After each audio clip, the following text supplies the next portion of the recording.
Hi hello ನಮಸ್ಕಾರ. ಎಲ್ಲರೂ ಹೇಗಿದ್ದೀರಾ? ನೀವೆಲ್ಲರೂ ಕೂಡ ಸಖತ್ ಚೆನ್ನಾಗಿದ್ದೀರಾ ಅಂದ್ಕೊಳ್ತೀನಿ. ಸಾರಿ, ಆ್ಯಕ್ಚುಲಿ ನನಗೆ ಯಾವ ವಿಡಿಯೋ ಕೂಡ ಅಪ್ಲೋಡ್ ಮಾಡೋಕ್ಕಾಗಿರಲಿಲ್ಲ. ಆ್ಯಕ್ಚುಲಿ ವೀಡಿಯೋಸ್ಗಳನ್ನ ಮಾಡ್ಕೊಂಡಿದ್ದೆ, ಬಟ್ ಎಡಿಟ್ ಮಾಡೋಕ್ಕಾಗಿರಲಿಲ್ಲ. ಎಲ್ಲರಿಗೂ ಕೂಡ ಸಾರಿ. ಹುಷಾರಿಲ್ದಿರೋ ಕಾರಣ ಯಾವ ವೀಡಿಯೋಸ್ಗಳನ್ನೂ ಕೂಡ ಅಂದರೆ ಎಡಿಟ್ ಮಾಡೋಕ್ಕಾಗ್ತಿರ್ಲಿಲ್ಲ. ಆಫೀಸಿಗೆ ಹೋಗೋದು, ಬರೋದು, ಮಲ್ಗೋದು ಇಷ್ಟೇ ಆಗ್ತಿತ್ತು. ನಾನಿವತ್ತು ನಮ್ಮನೆಯ ಮುದ್ದು ನಾಯಿಯ ಪರಿಚಯ ಮಾಡ್ತೀನಿ. ಇವನಂತೂ ಒಂಥರ ನಮ್ಮನೆ ಹೀರೋ ಅಂತಲೇ ಹೇಳ್ಬೋದು. ಇವನ ಹೆಸರು ರೋಣಿ ಅಂತ, ಸ್ಮೈಲಿಂಗ್ ರೋಣಿ ಅಂತ. ಈ ನಾಯಿ ವಿಶೇಷತೆ ಏನು ಅಂತ ಗೊತ್ತಾ? ನಗುತ್ತೆ ಈ ನಾಯಿ. ಆಲ್ಮೋಸ್ಟ್ ನಾಯಿಗಳು ನಗೋದು ತುಂಬಾ ರೇರ್. ಕೆಲವೊಂದು ಕಡೆ ನಾಯಿಗಳು ನಗಾಡಿರೋ ಸುದ್ದಿನ ನಾನು ಕೇಳಿದ್ದೀನಿ. ಅದರಲ್ಲಿ ನಮ್ಮ ಈ ರೋಣಿ ಕೂಡ ಒಬ್ಬ.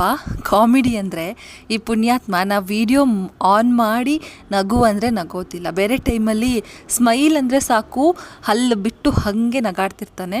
ಬಟ್ ವಿಡಿಯೋ ಆನ್ ಮಾಡ್ಕೊಂಡು ಸ್ಮೈಲ್ ಮಾಡು ರೋಣಿ ಅಂತ ಎಷ್ಟು ಹೇಳಿದ್ರು ಮಾಡಲ್ಲ.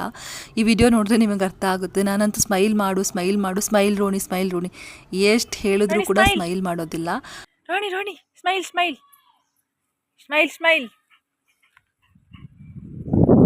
ಸ್ಮೈಲ್ ಮಾಡೋ. ರೋಣಿ ಸ್ಮೈಲ್.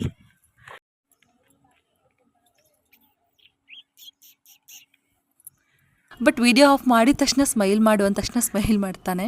ಇದೇ ಇವನ ಸ್ಪೆಷಾಲಿಟಿ. ಇವನ್ನ ನಾವೇನು ಚಿಕ್ಕ ವಯಸ್ಸಿಂದ ಏನು ಸಾಕಿಲ್ಲ, ಯಾರ್ದೋ ಮನೆಯಿಂದ ನಮ್ಮ ಮನೆಗೆ ಬಂದು ಸೇರಿದೆ.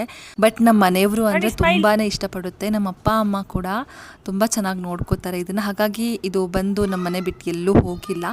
ಅವನು ಕೂಡ ತುಂಬಾ ನಮ್ಮಪ್ಪ ಅಮ್ಮ ನಾವು ಅಂದರೆ ತುಂಬ ಇಷ್ಟಪಡ್ತಾನೆ. ಫೋಟೋಗೆಲ್ಲ ಸಖತ್ತಾಗಿ ಫೋಸ್ ಕೊಡ್ತಾನೆ. ಆ್ಯಕ್ಚುಲಿ ಫೋಟೋಸು ಮತ್ತು ಇನ್ನು ಕೆಲವೊಂದು ವೀಡಿಯೋಸ್ಗಳನ್ನ ನೆಕ್ಸ್ಟ್ ಪಾರ್ಟ್ 2 ಅಲ್ಲಿ ಈ ವಿಡಿಯೋಸ್ಗಳನ್ನ ಅಪ್ಲೋಡ್ ಮಾಡ್ತೀನಿ ನಾನು. ಇದರಲ್ಲಿ ಜಸ್ಟ್ ಅವನೊಂದು ಚಿಕ್ಕ ಚಟುವಟಿಕೆ ಥರ ಒಂದು ವೀಡಿಯೋಸ್ನ ಅಪ್ಲೋಡ್ ಮಾಡ್ತೀನಿ. ಇವನ್ ವೀಡಿಯೋಸ್ಗಳು ಇನ್ನೂ ಬೇಕು ಅಂದರೆ ಕಮೆಂಟ್ ಮಾಡಿ. ಪಾರ್ಟ್ 2 ಪಾರ್ಟ್ 3 ಸಖತ್ ಮಜಾ ಇರುತ್ತೆ, ಮಾತ್ರ ಹಾಕ್ತೀನಿ. ಇನ್ನೀ ನಾಯಿ ಅಂತೂ ತುಂಬಾ ಬುದ್ಧಿ ಇದೆ. ಅಂದರೆ ಏನು ಹೇಳಿದ್ರು ಅಂದರೆ ಅರ್ಥ ಮಾಡ್ಕೊಳ್ಳೋ ಮನಸ್ಥಿತಿ ಇದೆ. ಒಂಥರ ಬಾಯಿ ಬರದೇ ಇದ್ದರೂ ಕೂಡ ಅಂದರೆ ಮನುಷ್ಯರ ಎಲ್ಲ ಮಾತುಗಳನ್ನು ಅರ್ಥ ಮಾಡಿಕೊಂಡು ಅದಕ್ಕೆ ರಿಯಾಕ್ಟ್ ಮಾಡೋ ಕೆಪಾಸಿಟಿ ಅಂತೂ ಇವನಿಗಿದೆ.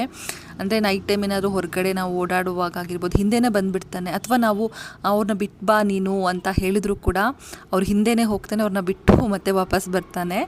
ಈ ಥರ ತುಂಬಾ ಕೇರ್ ಮಾಡುತ್ತೆ ನಾಯಿ. ಆದರೂ ಕೂಡ ನಾವು ಪ್ರಾಣಿಗಳಿಗೆ ಒಂದ್ಸಲ ಪ್ರೀತಿ ತೋರಿಸಿದ್ರೆ ಸಾಕು, ಅವುಗಳು ನಾವು ಸಾಯೋ ತನಕ ಕೂಡ ನಮ್ಮನ್ನು ಕೇರ್ ಮಾಡ್ತವೆ, ಎಷ್ಟೇ ಪ್ರೀತಿ ಕೊಡ್ತವೆ.